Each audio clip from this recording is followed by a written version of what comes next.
Today's reading is from Genesis 32, verse 22 to 31. During the night, Jacob quickly took his 2 wives, his 2 female servants, and his 11 sons, and crossed the ford of the Jabbok. He took them and sent them across the stream along with all of his possessions. So Jacob was left alone. Then a man wrestled with him until daybreak. When the man saw that he could not defeat Jacob, he struck the socket of his hip, so the socket of Jacob's hip was dislocated while he wrestled with him. Then the man said, "Let me go, for the dawn is breaking." "I will not let you go," Jacob replied, "unless you bless me." The man asked him, "What is your name?" He answered, "Jacob."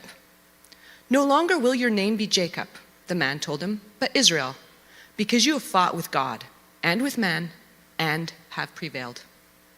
Then Jacob asked, "Please tell me your name."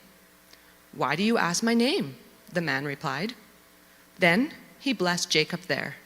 So Jacob named the place Peniel, explaining, "Certainly I have seen God face to face and survived." The sun rose over him as he crossed over Peniel, but he was limping because of his hip. This is the word of the Lord. Heavenly Father, as Daniel said, this is holy ground, and not by virtue of the wonderful red carpets, but because of you and your presence here in us, with us, ready to meet us and profoundly change us, to transform us, that we might walk out of this room different than when we entered. That by your grace, you still call sinners. You still heal the wounded and the broken. In Jesus' name, amen.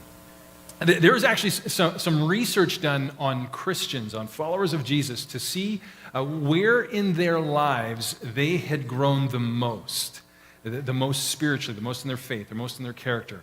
And so as pastors, for me, this is incredibly valuable information for me to have a hold of in our job. This is what we do. We create healthy, helpful environments for people to get connected to God and each other, so that you can grow into your fullest potential in life, all that God intends for you. But frankly, the research was more than a little discouraging. It said that the place where people grew most, it was not spaces like this, with great music and passionate worship and wonderful, handsome, charming preachers speaking to you all.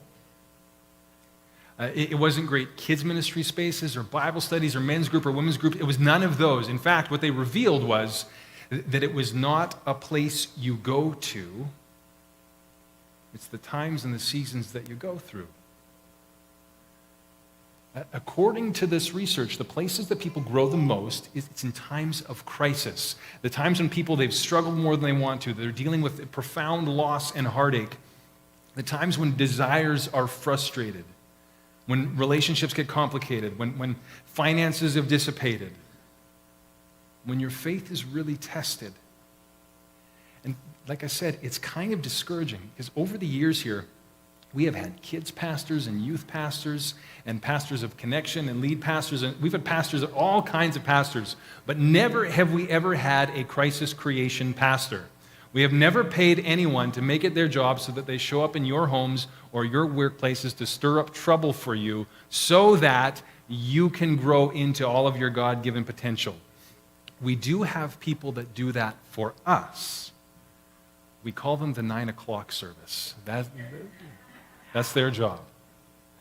But there's a fascinating tension here. It's often when we are in the worst, most difficult, heartbreaking, pain-filled spaces of our lives that we can't wait to get out of them. But later, when we look back on those times, they're the very places where we experience God most profoundly, most richly, where we grow the most, where we move fully towards our God-given potential, where we become more like Jesus. And it seems that this is the pattern God has woven through all of creation. This is what he intends. This is how things work. There's an author named James Michener, and he wrote a memoir called The World Is My Home.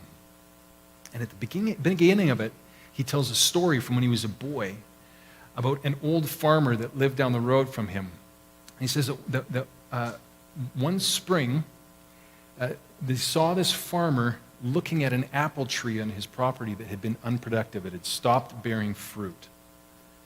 And he went with that farmer into his barn, and that farmer grabbed a hammer and 8 long, rusty nails. And he followed that farmer over to the tree, and that farmer pounded 4 of them around the bottom of the trunk of that tree. And then he reached up and he pounded in 4 more of those nails further up. And sure enough, that fall, that tree had sprung back to life, and it had a bigger, more beautiful, more bountiful crop than it had had in years and years. And so this little guy, he's amazed, and he goes over to see the farmer, and he says, did you know that would happen? And the farmer nods his head. And he says, did it matter then that the nails were really rusty? And the farmer says, well, maybe the minerals in it helps the tree digest it easier. And he says to the farmer, did it matter that you used 8 nails? And the farmer said, when you're trying to send a message, it's important that you're heard. C.S. Lewis wrote that God whispers to us in our pleasures, speaks in our conscience, but he shouts at us in our pain. And see, nobody likes these times in our lives. Nobody likes that feeling of the nails driving into you. The times of crisis, when you feel the pain, when you feel the trouble most acutely. Nobody likes it. And yet, we all love the bright, juicy fruit that grows out of those seasons. The times when we're most directed toward a sense of calling. The time that you most fully become all that God has intended for you to be.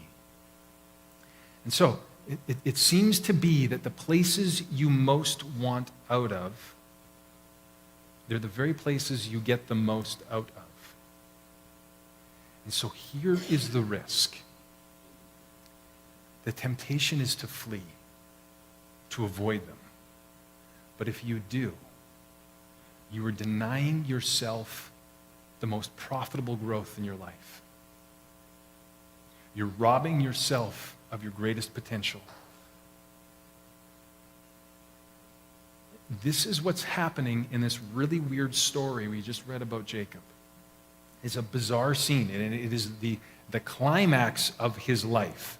He shows up as Jacob, and he leaves as Israel. He is the father of the people of God. And then this is the transformation that happens here. He is becoming the very person God has intended him to be.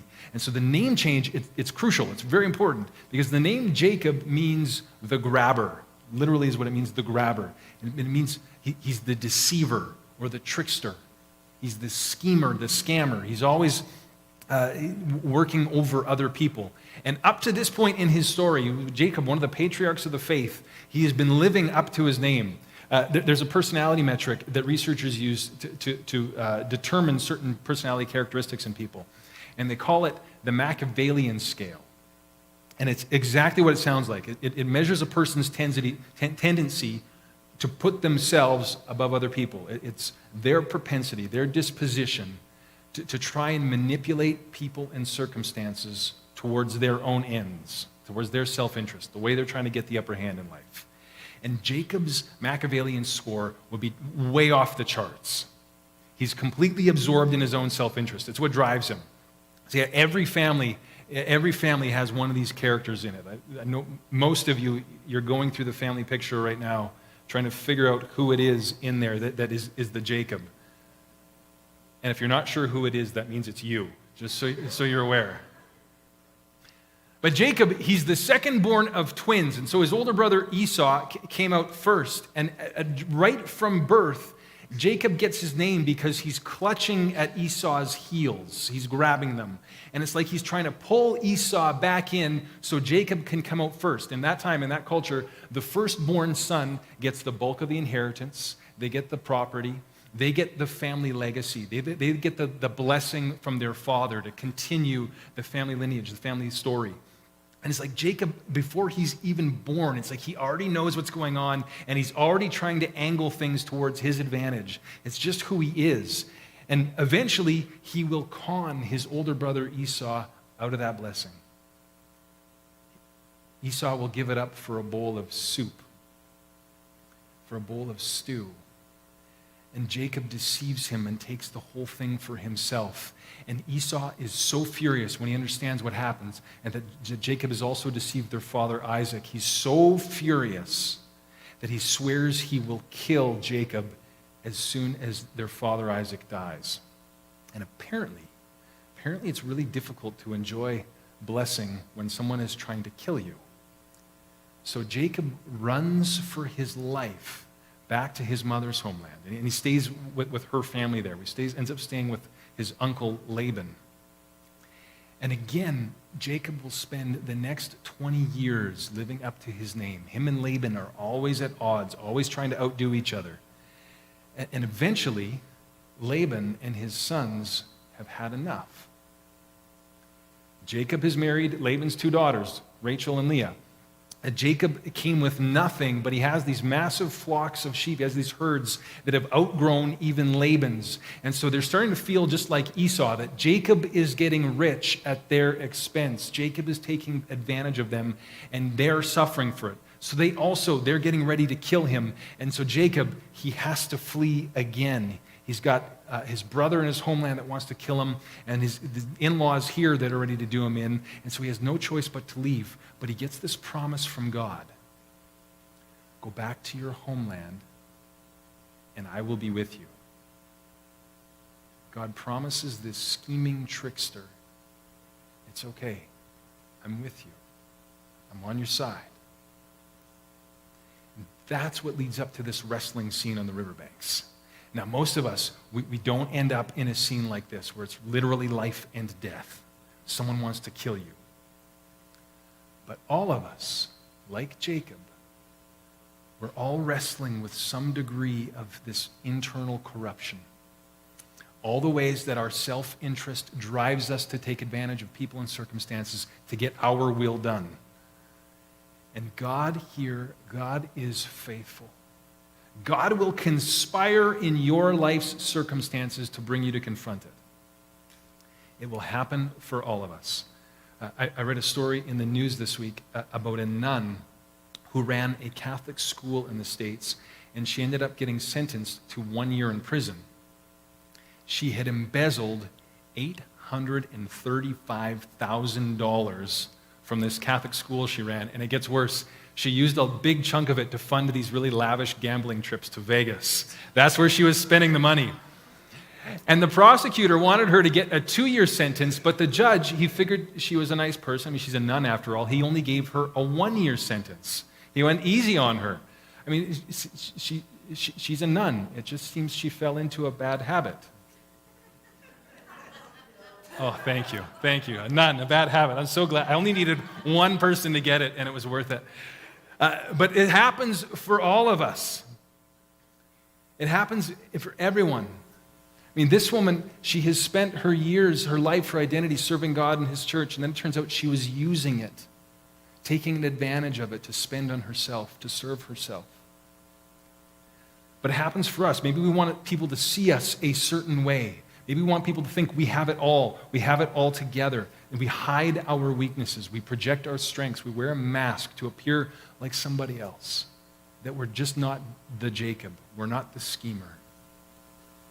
But eventually, God is faithful. It will catch up to us. You will meet him on the riverbanks. It might happen when we fall into certain addictive behaviors, addictive patterns, addictive substances. We overindulge in something. We overwork. Some way of soothing ourselves to avoid confronting the truth within. But eventually, if you continue, your life will become dry and unfruitful. And God will be faithful to pound the nails, to bring you back to life. It happens in our marriages. Our marriages are to be a sign of God's relationship with his church. And so spouses, we're called to love each other in the way that Christ loves the church, to lay our lives down in a self-sacrificing way, to lift the other up in their life. But so many of our conflicts in our marriages, it begins with our own desires not being met. Our needs not being met by our partner. It begins with seeking to serve ourselves, some kind of complaint.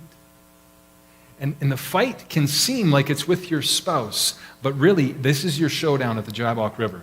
The challenge here in these moments, all of them, is can you surrender your will so that you experience God's will in your life? This is what's at stake. And you can refuse. You can avoid it. You can avoid the confrontation altogether and just continue. But if you do, your life will become dry and fruitless. There's no way around it. Or you can show up with these encounters with God. The choice is yours. This is what has led up to Jacob's wrestling match. Jacob knows he has to flee Laban and his sons, or they're going to kill him. And God has told him to go back to the promised land where Esau is waiting for him. And he's heard that Esau is gathering an army to confront him. Esau has word that Jacob is coming. And so Jacob has sent his whole family, all his wives, his children, the servants, the flocks. He's sent everything on ahead. And he's tired and exhausted.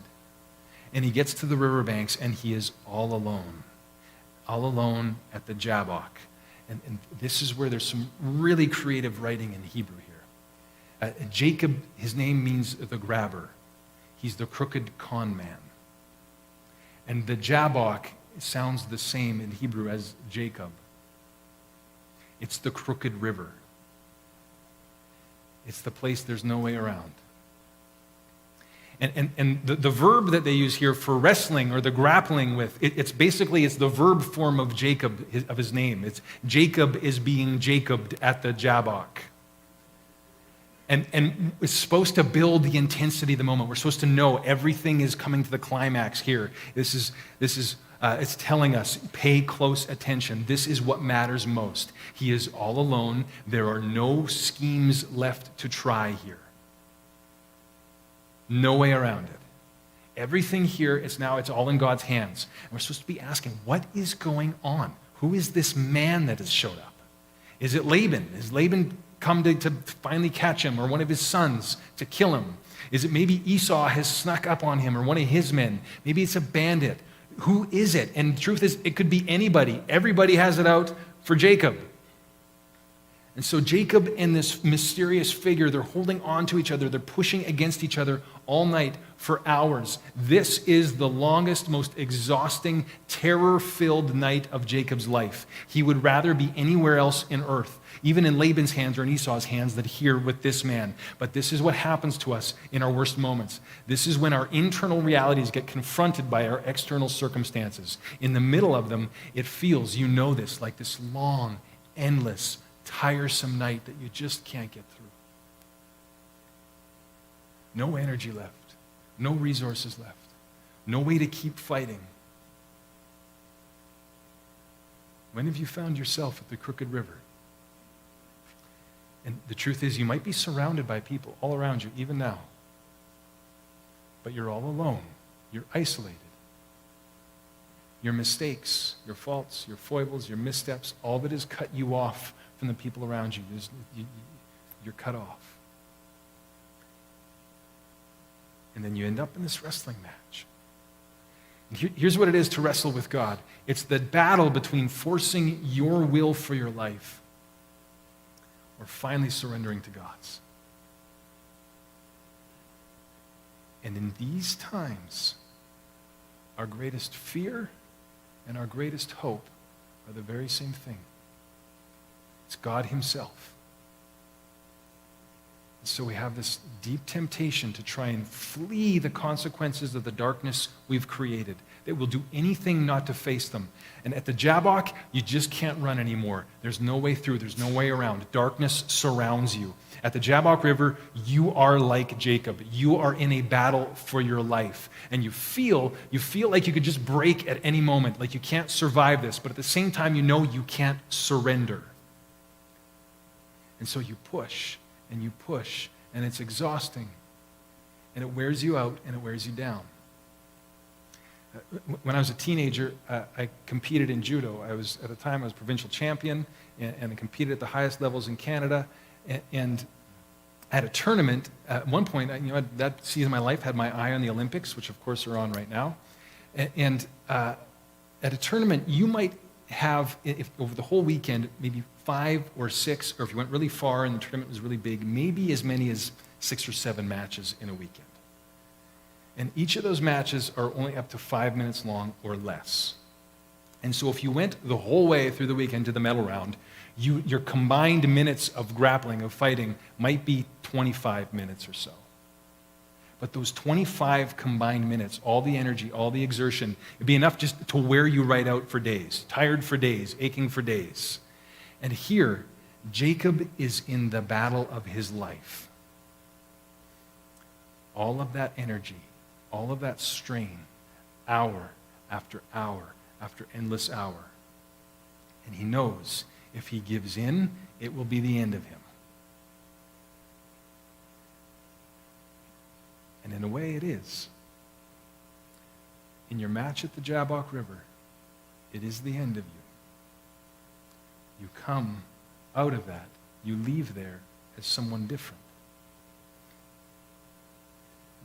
This is what's at the heart of these crisis moments in your life, where it feels like God himself is about to crush you, that you cannot withstand his presence. It feels like the end of you. Really, it's the beginning of a new you. This is the significance of Jacob's name change. This is when our character, this is when our identity, our nature changes and we grow and we really become who God intends, when we really begin to bear fruit on our life. See, while they are wrestling, Jacob and this mysterious figure, dawn is starting to break through on the horizon. There's just a little sliver of light that's starting to show. And the man says, "You have to let me go. Dawn is breaking." And Jacob refuses. It's implied that if Jacob sees the mystery man in the light, it will kill him.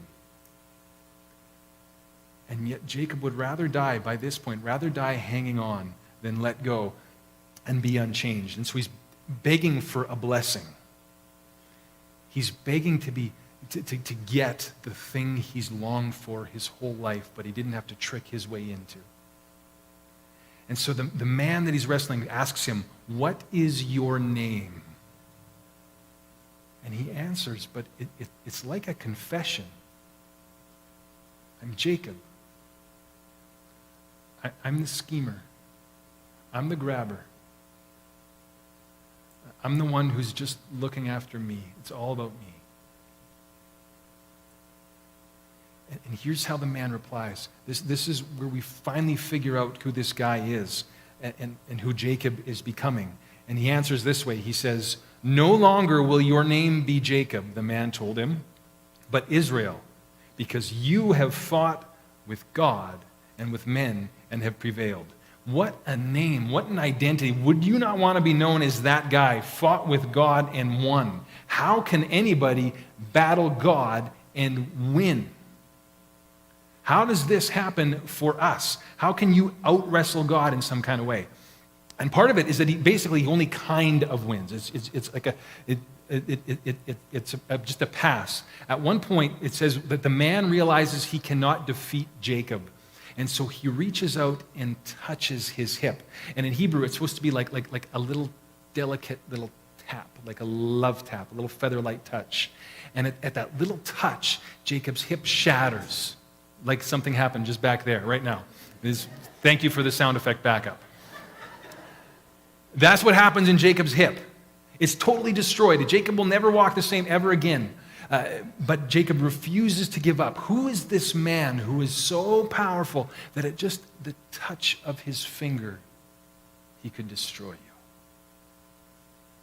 Who is this man? And if it's really God, how can Jacob out-wrestle him and win? And it's kind of like this. I have 3 boys. The oldest 2 are 18 and 16 now. And one of them is even bigger than me now, and the other one's catching up quickly. Now, growing up, I wrestled, when they were growing up, wrestled with all my boys. The 2 big ones, they know not to come at me now because I would destroy them. They know better. But my little guy, he's only 4. He hasn't figured this out yet. And so one of his favorite things to do right now is he says, let's go wrestle on the bed. And we run over beside my bed, and then he tells me, he says, I'm going to pick you up and throw you. And then he does it. He actually picks me up by the legs, and he heaves me, and I go flying through the air and rolling off in the bed and crash everywhere. And then he jumps on top of me, and he laughs, and he giggles, and he just loves to do it. And how can he do that? I am 5 times his size. The truth is, I could crush that kid. I would dominate him. He doesn't stand a chance against me. But the only way it happens is I withhold my strength. I surrender my strength to him. I become weak so he can become strong. In fact, I lend him my strength. When he grabs me by the legs and heaves me, it is my strength, my power that is tossing me into the air and throwing me over the bed. The truth is, I could beat him blindfolded with my hands tied to my feet. That kid wouldn't know I'd hit him. But apparently, here's what the experts tell you about boys. It is good for them to roughhouse, to wrestle with someone bigger and stronger than them. It's a way for them to take out all this energy they have inside. It's a way for them to act out some of this aggression. It's how they learn not to be too rough with others. It's how they learn to be comfortable in their own bodies. And so I want my son to grow. I want him to become bigger and stronger. I want him to become a man who knows how to use his strength and even withhold his strength as it's appropriate. I want him to learn how to surrender his self-interest for the good of others. So I give him my strength so he can win. This is what it means to wrestle with God and win. It means to surrender your self-interest to his, and there we get his strength, that in our weakness we become strong. And it has this really weird ironic twist in it, that it's in your best interest to do this, that when you surrender your self-interest to God and experience his will for you, it turns out best for you. It is the very best thing that can happen to you. To get what is best for you means to let go of what you want for you. See, Jacob will limp for the rest of his life. That hip will not heal. And he knows that on the other side of the river, his brother is approaching with that army, 400 men. They could crush him. But here's what happens. As they're approaching Esau, Jacob had been at the back, again, trying to protect himself. But finally, in his limp, he finds the courage to step out to the front. And he moves around everybody, and he starts making his way toward Esau, limping, in agony. And it's somehow there, when he finally has the courage to stand in front of everybody, to offer himself, to surrender his self-interest for the good of everybody else, his whole family, everybody with him. Esau, it says, is filled with compassion.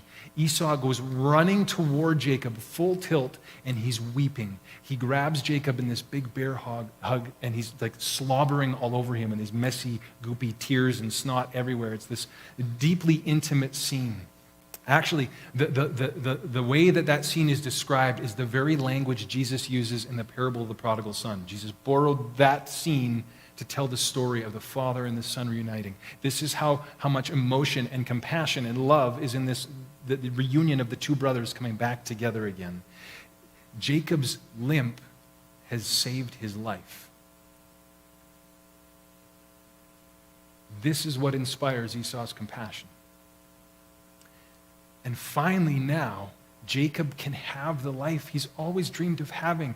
Finally, he's blessed unconditionally. Finally, he can return home to the land he's promised, the land given to his father Abraham. Finally, he's received God's full blessing over him. He can finally live in peace with his wives, with his kids, with his family. He can finally know the peace, the calm, the prosperity he's longed for his entire life. But it's only because he first showed up at the place he least wanted to be. Because in the place he most wanted out of, he got what he wanted most. Just in the last few minutes here before the band comes up, I just want to help unpack what happens here at the Crooked River so that your life can become more fruitful than ever, more fruitful than you could have imagined. The entire nation of Israel will come from Jacob.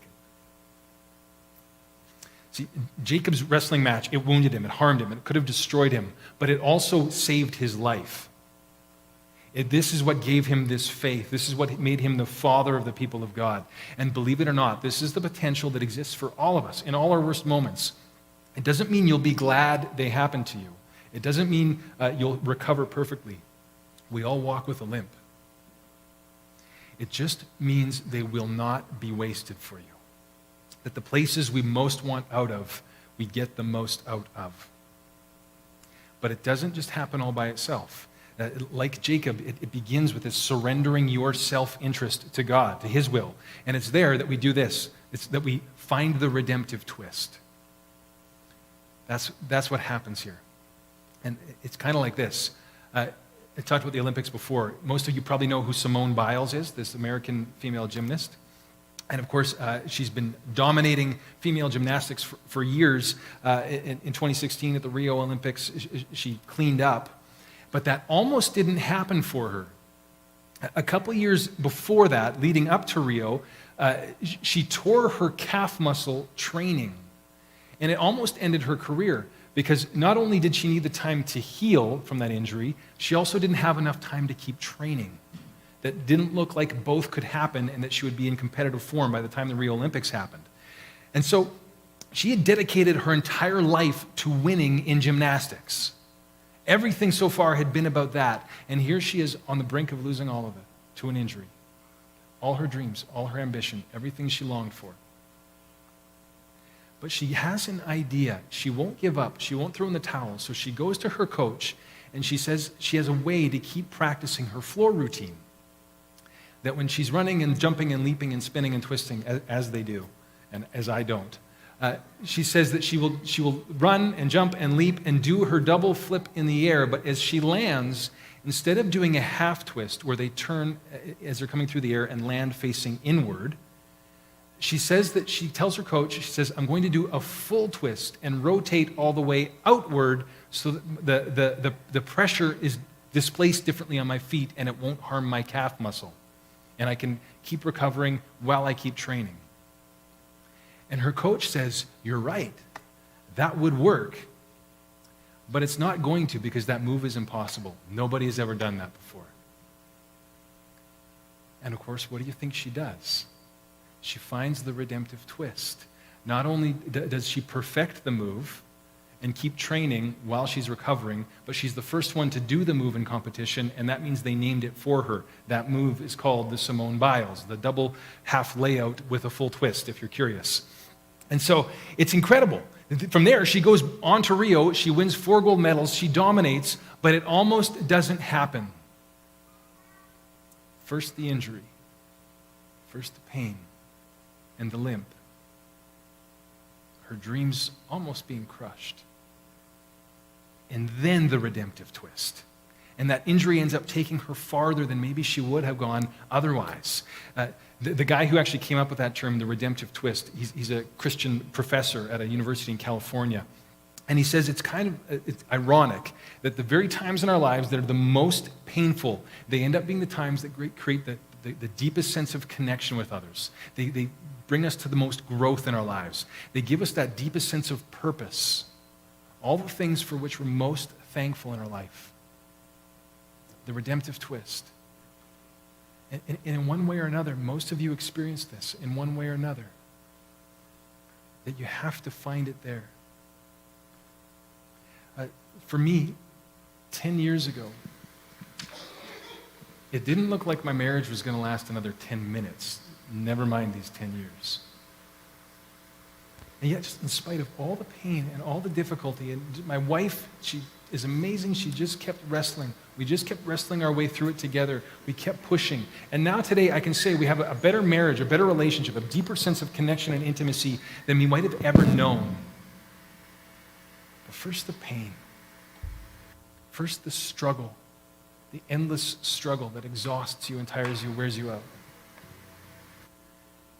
At 1 o'clock today, a group will meet downstairs, one of several recovery groups that meets here through the week. And they're going through the 12 steps. These are people who have lost everything in their lives, sometimes more than once, chasing that next fix. And yet it's there in the recovery that many of them, they find a new sense of hope, a new sense of joy, a new sense of gratitude, a new sense of purpose in recovery that they never knew even before the addiction. And so they've climbed out of this darkness, out of the long, dark night, and they can finally see just how bright the sun is, how bright and wonderful all of it is, how marvelous, how wonderful it is to walk in the light. But first the darkness. First that long, dark, seemingly unending night. The last verse in the passage we heard was this. It says, the sun rose over him as he crossed over Penuel, but he was limping because of his hip. You see, when you finally confront the darkness in you, like Jacob, this is when you finally can move into the light in front of you. It is a new dawn. It is a new day. It is a new beginning. Israel means wrestles with God and overcomes. Jacob is transformed. We are the people of God. Who are the people that God will use to shine his bright, bright light into a dark world? It's the people who have been lost in the darkness and made it through. Who are the people that God uses to shout out his hope from the mountaintops? It is the people who have walked in the darkness and the despair and the hopelessness to see exactly how bright the light is, how big the hope is. These are the people that God calls. It's been said that if you remove the pages of Scripture that were written just by murderers, you lose about a third of the Bible. You lose all the books of Moses. This story is from Genesis. You lose most of the Psalms written by David. You lose 13 letters of the New Testament written by Paul. Can God use imperfect people? Will he use these lying, cheating, deceivers, and scammers? Will he use murderers and adulterers? And it turns out, yes. These are the only people he has. All these people whose Machiavellian scores are right off the charts. That's who he uses. These are the only kind he has available to him, it turns out. But it requires the night on the banks of the Jabbok, this wrestling match that you can't escape. It's there that you begin to know the touch of God. It is there that God blesses you just as you are, not as you wish you were. This is what he does. In our most difficult moments, our most terrifying moments, truly great things that can be born in you and then through you out into the world. It is true in creation. It is true with the apple tree. And it is true in you. It is possible, but you have to choose to show up. You have to choose to meet him there. The choice is yours, that out of the hardest times, you can grow the softest heart. Out of the greatest trials, you can become most greatly refined. Through the worst, you can come to know God's best. COVID has stolen so much from so many over the last couple of years. And yet I also wonder if it is leading us to our riverbank wrestling match. That it might be on the other side of this that we see more fruit, more hope, more light, more transformation than we could have ever imagined otherwise. That God is at work even now, conspiring in our circumstances to do good when everything seems bad. This is just the pattern of Jesus. This is the way he does things. He'd say all those weird things that don't seem to make sense. He'd say, the first will be last and the last will be first. He'd say, if you lose your life, if you give up everything as you know it, it's then that you can begin to discover your life. Is this Jesus? that shows up on the riverbanks with Jacob that night. It was Jesus who surrendered his strength so Jacob could walk away a winner, an overcomer. And Jesus would come back again for another wrestling match. But not with one man. With all of humanity, with all of our sin, with all of our fears and failures and faults, for all of humanity. And again, Jesus himself would surrender his strength so that we would become strong. And he could have, we know he could have, with a touch of his finger, just a tap, he could have ended the whole thing. He said, you know, I could call on legions of angels and they would wipe you out. They would crush you. And yet with great fear, he pushed through that long, seemingly unendless night. And after that night, they brought out the hammer and the spikes, and they laid him on a tree. And the tree glowed bright red with the salvation of the world. His blood is spilled for you so that you can have a new beginning. You can have a new day. You can have an identity change, a transformation. You can have a life that is fruitful. His worst moment is our greatest victory. This is the redemptive twist. It is all there. And so Jacob walked the rest of his life with his limp. He bore the scars, the marks of that great fight. And we're told that even Jesus, after he is resurrected, his hands, his feet, his side, still he bears the holes of his battle on our behalf. And every time he looks at them, every time he sees them, he's reminded of what he did for you, that in his weakness we could become strong, that in our weakness we can meet him and be transformed. This is the gift he's offering you. This is the blessing that all of us long for. This is his life, and it will not be taken from you. We can wrestle and overcome. Amen.